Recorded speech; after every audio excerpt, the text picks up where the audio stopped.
So let's get into our final thoughts here, man, because I this is like a it. short one. We start off on a very somber note. I made Good. some very teenage boy jokes You did. Fits and well. talked about Jesse the Rippers and brought us right back to our normal day. And I'm gonna probably bring it down a little bit, but I'll try to bring it back up before I'm done. Sounds good.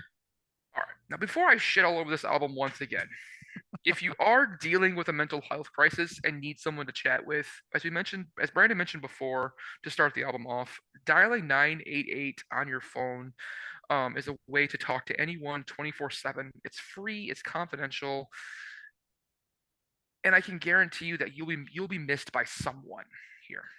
Hmm. Talk it out, get help, and just we're better off having you here. Yes. Okay, we're all done there. This album is pure child abuse. Wow.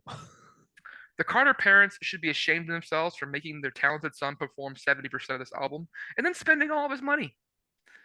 Aaron had talent. Some of his newer stuff was actually really good and showed a lot of growth. Once his voice changed and the balls dropped, he showed a lot of promise. This album, though, is full of whiny ballads, terrible beats, and subpar rapping that is pretty cringeworthy. Hmm. I enjoyed maybe two or three tracks, tolerated another one or two. That's a five at most of the 12 tracks that are here. This was not my um, wheelhouse of the early 2000s. I was in No. high school. Sure. This is Brandon in middle school doing his thing. Yeah. I get it. This is the sheltered versus the punk kid in the Right. early 2000s. Yeah. Um, I made fun of Aaron Carter. I feel bad about that now, slightly. I don't feel bad about making fun of him just a minute ago because he probably deserved that.